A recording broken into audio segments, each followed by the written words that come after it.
ಅಧ್ಯಾಯ 34. ಭದ್ರಸೇನ ಮಹಾರಾಜನು ತನ್ನ ಮಗ ಹಾಗೂ ಮಂತ್ರಿಯ ಮಗನ ಪೂರ್ವಜನ್ಮ ವೃತ್ತಾಂತವನ್ನು ಪರಾಶರರಿಂದ ತಿಳಿದುಕೊಂಡ ನಂತರ ಅವನನ್ನು ಕುರಿತು, ಸ್ವಾಮಿ, ನೀವು ಎಲ್ಲವನ್ನೂ ಬಲ್ಲವರು, ಭೂತ ಭವಿಷ್ಯ ವರ್ತಮಾನಗಳನ್ನು ತಿಳಿದಿರುವ ಮಹಾಮಹಿಮರಾದ ನೀವು ನನ್ನ ಮಗನ ಭವಿಷ್ಯವನ್ನು ತಿಳಿಸಿರಿ ಎಂದು ಕೇಳಿದನು.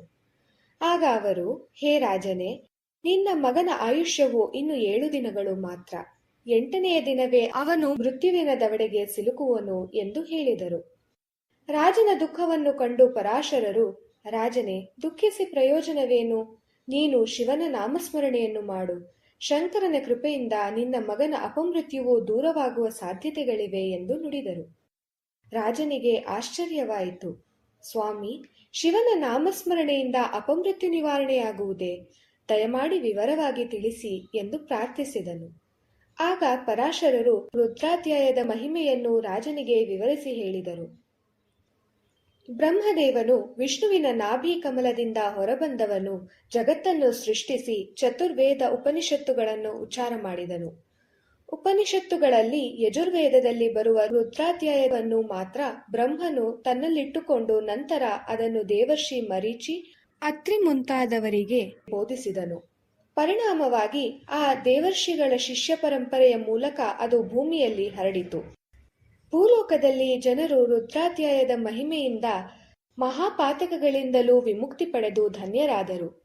ಹೀಗಾಗಿ ರುದ್ರಾಧ್ಯಾಯ ಸಂಪನ್ನರಾದ ಜನರು ಶಿವಲೋಕ ಹೊಂದುವವರಾಗಿ ಯಮಲೋಕವು ಖಾಲಿಯಾಯಿತು. ಯಮದೇವನು ದೂತರನ್ನು ಕರೆದು, ದೂತರೇ, ನೀವು ಉಪಪಾತಕಗಳೊಡನೆ ಭೂಲೋಕಕ್ಕೆ ಹೋಗಿರಿ.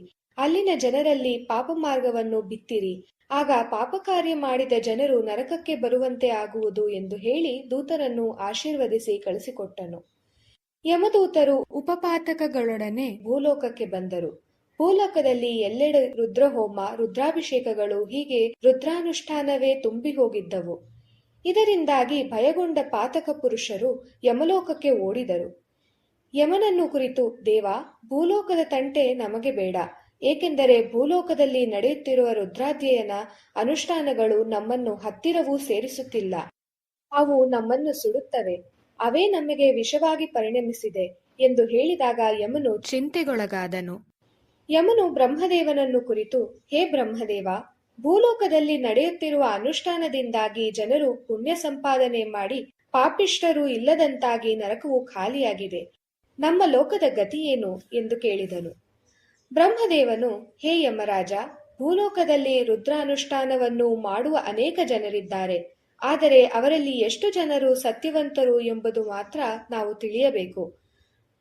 ಅಪವಿತ್ರರು, ಡಾಂಬಿಕರು, ಅಹಂಕಾರಿಗಳೂ ಆದ ಜನರನ್ನು ನೀನು ದಂಡಿಸಬಹುದು ಎಂದು ಹೇಳಿದನು. ಅಲ್ಲದೆ ಸತ್ಕರ್ಮ ಅನುಷ್ಠಾನ ಮಾಡಿದವರನ್ನು, ಪರಮ ಶಿವಭಕ್ತರನ್ನು ಬಿಟ್ಟು ಬೇರೆಯವರನ್ನು ನಿನ್ನ ಲೋಕಕ್ಕೆ ಕರೆಸಿಕೊಳ್ಳುವುದು ಸರಿ ಎಂದು ಬ್ರಹ್ಮದೇವನು ಯಮರಾಜನಿಗೆ ಹೇಳಿದನು. ಬ್ರಹ್ಮದೇವನ ಮಾತಿನಿಂದ ಸಂತುಷ್ಟನಾದ ಯಮರಾಜನು ತನ್ನ ಲೋಕಕ್ಕೆ ಹಿಂತಿರುಗಿದನು. ಪರಾಶರರು ಭದ್ರಸೇನ ರಾಜನಿಗೆ ರುದ್ರಾಧ್ಯಯನ, ರುದ್ರಜಪದ ಬಗ್ಗೆ ಹೇಳಿ, ರಾಜನೇ, ನಿನ್ನ ಮಗನು ಅಪಮೃತ್ಯುವಿನಿಂದ ಪಾರಾಗಬೇಕೆಂದು ನೀನು ಇಚ್ಛಿಸಿದಲ್ಲಿ ಭಗವಾನ್ ಶಂಕರನಿಗೆ 10,000 ರುದ್ರಾಭಿಷೇಕವನ್ನು ಮಾಡಿಸು ಎಂದು ಸಲಹೆ ನೀಡಿದರು.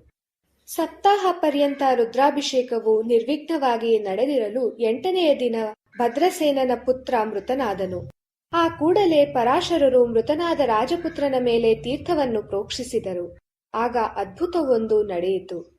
ರಾಜಪುತ್ರನ ಪ್ರಾಣವನ್ನು ಸೆಳೆದೊಯ್ಯಲು ಬಂದಿದ್ದ ಯಮದೂತರ ಮುಂದೆ ಶಿವ ಮತ್ತು ಅವನ ದೂತರು ಬಂದು ರಾಜಪುತ್ರನ ಜೀವನ ರಕ್ಷಣೆಗಾಗಿ ನಿಂತರು.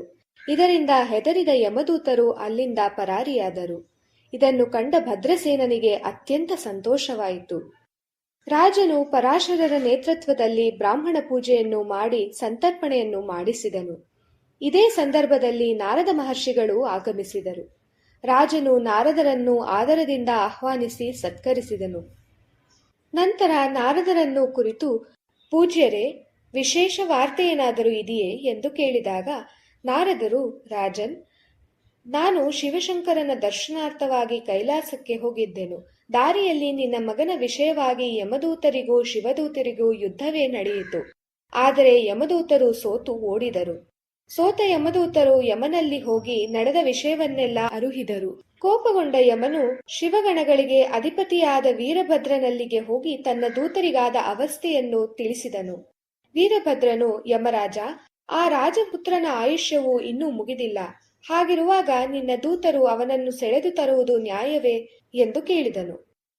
ಆಗ ಯಮರಾಜನು ಚಿತ್ರಗುಪ್ತನನ್ನು ಕರೆದು ರಾಜಪುತ್ರನ ಆಯುಷ್ಯವೆಷ್ಟೆಂದು ಕೇಳಿದನು. ಆಗ ಚಿತ್ರಗುಪ್ತನು, ಆ ರಾಜಪುತ್ರನ ಆಯಸ್ಸು 12 ವರ್ಷಗಳು ಮಾತ್ರ ಇತ್ತು.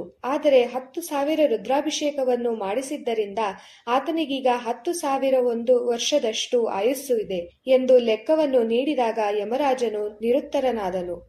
ಹೀಗೆ ರುದ್ರಾಧ್ಯಯದ ಮಹತ್ವವನ್ನು ಶ್ರೀಗುರುಗಳು ದತ್ತದಂಪತಿಗಳಿಗೆ ವಿವರಿಸಿದರು ಎಂಬಲ್ಲಿಗೆ ಶ್ರೀಗುರು ಚರಿತ್ರೆಯ 34ನೇ ಅಧ್ಯಾಯವು ಸಂಪೂರ್ಣವಾಯಿತು.